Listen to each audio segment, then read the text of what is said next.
చిన్నది పక్షి. ముఖ్యమంత్రి మాజీ ముఖ్యమంత్రి చంద్రశేఖరరావు గారి మీద ఈడీ ఇప్పుడే కొద్దిసేపటి క్రితం కేసు నమోదు చేసింది. ఏం చెప్తారు గతవంతులు ఏం చెప్తారు? వారి చెడగొట్టకురా, ఎవరికి అన్యాయం చేయకురా, అన్యాయం చేస్తే పాపం నలిగి పోతామని చెప్తారా చెప్పరా? వెంకట్రామరెడ్డి గారు మెదకోడా మెదకులో బీఆర్ఎస్ కోసం కష్టపడి జెండా మోసి ఏడ్చి ఇందాక మా నరేంద్ర అన్న చెప్పినట్టు ఊర్లో వెళ్ళిపోయిన కార్యకర్తల ఉసురు ఎవరికి దాకింది?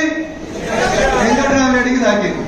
200 కోట్లు కాదు, వాడు 500 కోట్లు ఖర్చు పెట్టినా వాడు ఎన్నికలలో గెలవాడు. గెలుస్తాడా? జనం మొదలైంది ఇప్పుడే. అదే సినిమాలో చిరంజీవి చెప్తాడు. ఏం చెప్తాడు?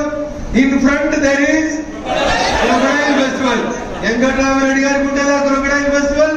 గౌరవనీయులు హరీష్ గారికి ఉంటుంది, మాజీ ముఖ్యమంత్రి చంద్రశేఖరరావు గారికి కూడా ఈ రూపాయలు జరిగితే క్రొకడైల్ ఫెస్టివల్. పడ్డాడు ఎప్పుడు చెడ్డాడు కాదు, బాధపడద్దు.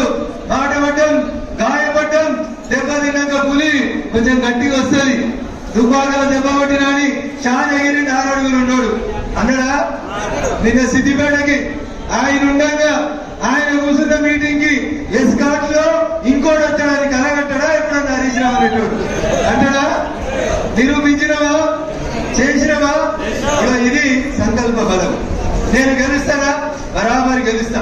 ఇందాక ఎవరైనా చెప్పారు అక్కడ పెద్ద పెద్ద వాళ్ళు ఉన్నారన్నా, ఎమ్మెల్సీలు ఉన్నారు, ఎంపీలు ఉన్నారు, వీళ్ళు ఉన్నారు, వాళ్ళు ఉన్నారని. ఎవరున్నా ఏం కాదు, నీ ధైర్యం నేను గెలిపిస్తుందా గెలిపేదా?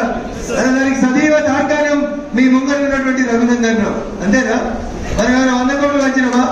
రోడ్డుకు 1000 వచ్చినమా? బీర్లు ఇచ్చినమా? బిర్యానీలు ఇచ్చినమా? ఇప్పుడు 3 దాకా కదలకుండా కూర్చొని భూమధ్య రాయినంగా పెడతామంటే కదులుతురా? ఎవరన్నా కదులుతురా?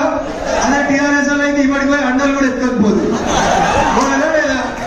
ఇక ఇది భారతీయ జనతా పార్టీ కార్యకర్తలు నాయకుల యొక్క లక్ష్యం. ఒక లక్ష్యాన్ని నిర్దేశించుకోవాలి. నేను సర్పంచ్ కావాలి, నేను ఎంపీపీ కావాలి, నేను ఎమ్మెల్యే కావాలి. ఈ కష్టంలో ఏడాకైనా పోవాలి. మనం ఏడాకైనా పోవాలి.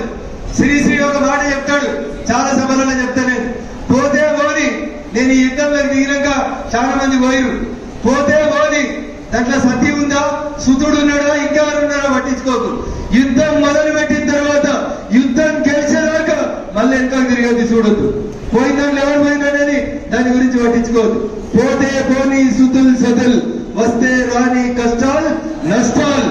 కానీ లక్ష్యం ఏంటి? మెదక్ పార్లమెంట్ గెలవాలి, నరేంద్ర మోడీ గారికి గిఫ్ట్ ఇవ్వాలనుకున్నాం. ఇచ్చిన